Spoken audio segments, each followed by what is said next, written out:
Rising Haryana.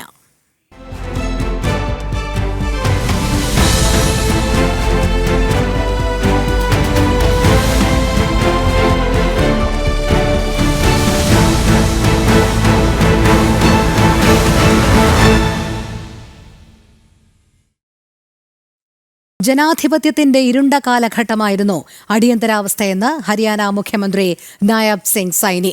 അടിയന്തരാവസ്ഥയുടെ 50-ാം വാർഷികത്തോടനുബന്ധിച്ച് ഗുരുഗ്രാം സർവകലാശാലയിൽ സംഘടിപ്പിച്ച വനിതാ മോക്ക് പാർലമെന്റിനെ അഭിസംബോധന ചെയ്യുകയായിരുന്നു സൈനി.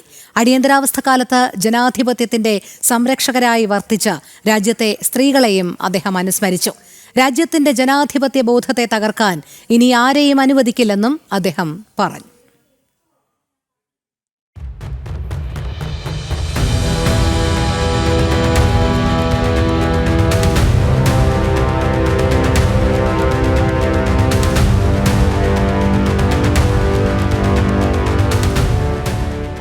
അടിയന്തരാവസ്ഥ കാലത്ത് രാജ്യത്തെ സ്ത്രീകൾ നേരിട്ട ദുരിതങ്ങളെക്കുറിച്ചാണ് മുഖ്യമന്ത്രി നായബ് സിംഗ് സൈനി പറഞ്ഞു തുടങ്ങിയത്.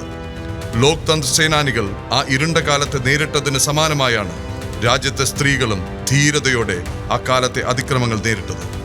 ദേശീയബോധം മുറുകെ പിടിച്ച് ജനാധിപത്യത്തിന്റെ സംരക്ഷകരെന്ന നിലയിൽ സ്ത്രീകൾ നൽകിയ സംഭാവനകൾ ഒരിക്കലും മറക്കാനാവില്ല. ജനാധിപത്യത്തിന്റെ യോദ്ധാക്കളായിരുന്നു അക്കാലത്തെ വനിതകൾ.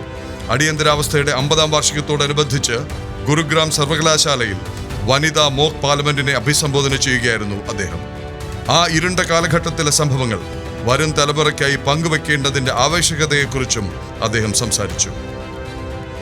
അടിയന്തരാവസ്ഥ കാലത്ത് സ്ത്രീകൾക്കെതിരെ നടന്ന അതിക്രമങ്ങളുടെ ഓർമ്മപ്പെടുത്തലായി വനിതാ മോക്ക് പാർലമെന്റ് സ്ത്രീ ശാക്തീകരണം കൂടി ലക്ഷ്യം വെച്ചാണ് പരിപാടി സംഘടിപ്പിച്ചത്. വനിതകളുടെ ധീരതയ്ക്കും ത്യാഗത്തിനുമുള്ള ആദരമാണ് പരിപാടിയെന്ന് മുഖ്യമന്ത്രി പറഞ്ഞു. മനുഷ്യത്വരഹിതമായ ആ ക്രൂര പ്രവൃത്തികളുടെ ഓർമ്മപ്പെടുത്തൽ കൂടിയാണെന്ന് സൈനി ചൂണ്ടിക്കാട്ടി. ജനാധിപത്യത്തിനെതിരായ ആക്രമണത്തെ ചെറുക്കുന്നതിൽ സ്ത്രീകൾ വഹിച്ച പങ്ക് ശ്ലാഘനീയമാണ്. രാഷ്ട്രീയ അസ്ഥിരതയോ പ്രകൃതി ദുരന്തമോ ആയിരുന്നില്ല, സ്വാർത്ഥതയും സങ്കുചിത മനോഭാവവും മാത്രമായിരുന്നു ജനങ്ങൾക്ക് മേൽ കോൺഗ്രസ് സർക്കാർ അടിച്ചേൽപ്പിച്ച അടിയന്തരാവസ്ഥയ്ക്ക് പിന്നിൽ. സ്ത്രീകളുടെ സ്വാതന്ത്ര്യത്തിനും അന്തസ്സിനും അവകാശങ്ങൾക്കും നേരെ ക്രൂരമായ ആക്രമണമാണ് നടന്നത്. ഭരണകൂടത്തിന്റെ അനീതിക്കെതിരെ ശബ്ദിച്ചതിന് നിരവധി സ്ത്രീകൾ തുറുങ്കിലായി. ബ്രിട്ടീഷ് ഭരണകാലത്ത് അനുഭവിച്ചതിനേക്കാൾ കഷ്ടപ്പാടുകളാണ് രാജ്യത്തെ ജനങ്ങൾ അടിയന്തരാവസ്ഥക്കാലത്ത് അനുഭവിച്ചത്. അടിയന്തരാവസ്ഥയ്ക്ക് ശേഷം നടന്ന പൊതു തെരഞ്ഞെടുപ്പിൽ ആവേശത്തോടു കൂടിയാണ് സ്ത്രീകൾ പങ്കെടുത്തത്. ഒരു കുടുംബത്തിന്റെ അധികാരം സംരക്ഷിക്കാൻ രാജ്യത്തെ മുഴുവൻ ജയിലിലാക്കി, ജനങ്ങളെ നിശബ്ദരാക്കി, ഭരണഘടന കശാപ്പ് ചെയ്യപ്പെട്ടു.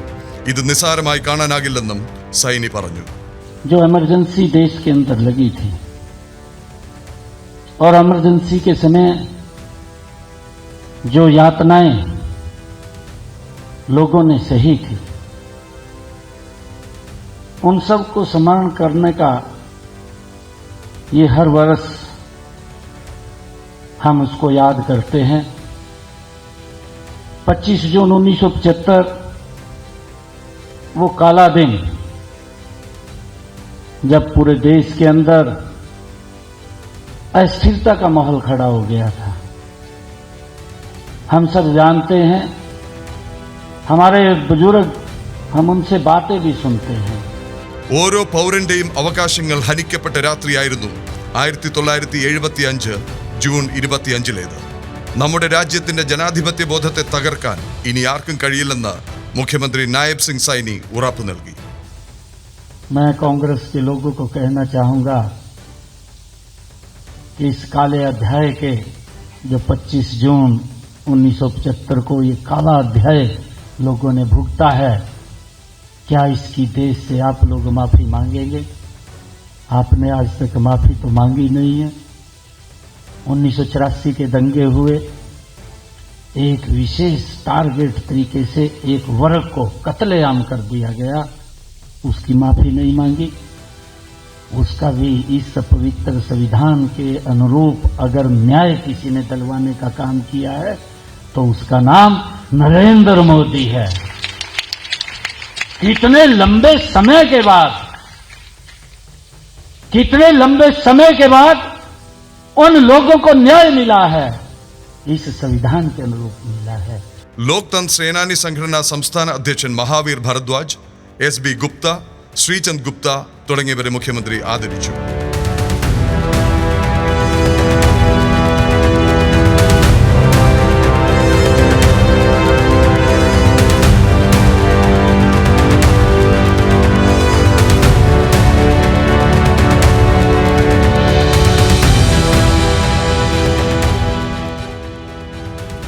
സമൂഹത്തിലെ വനിതകളുടെ ശാക്തീകരണത്തിനായി അഹോരാത്രം പരിശ്രമിക്കുന്ന മഹിളാ മോർച്ചയെ മുഖ്യമന്ത്രി അഭിനന്ദിച്ചു.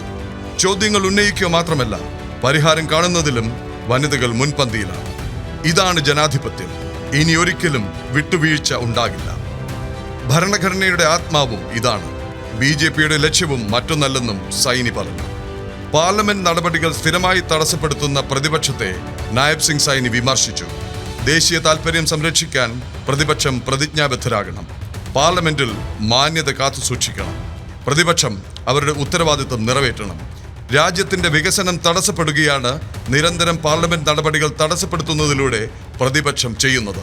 രാജ്യം ഇന്ന് അതിവേഗം കുതിക്കുകയാണ്.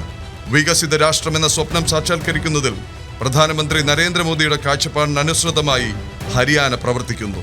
മറ്റു സംസ്ഥാനങ്ങളെ അപേക്ഷിച്ച് സംസ്ഥാനം വഹിക്കുന്ന പങ്കും വലുതാണ്. മോദിയുടെ വികസന നയത്തിനൊപ്പമാണ് ഹരിയാന മുന്നോട്ട് പോകുന്നത്, സൈനി പറഞ്ഞു.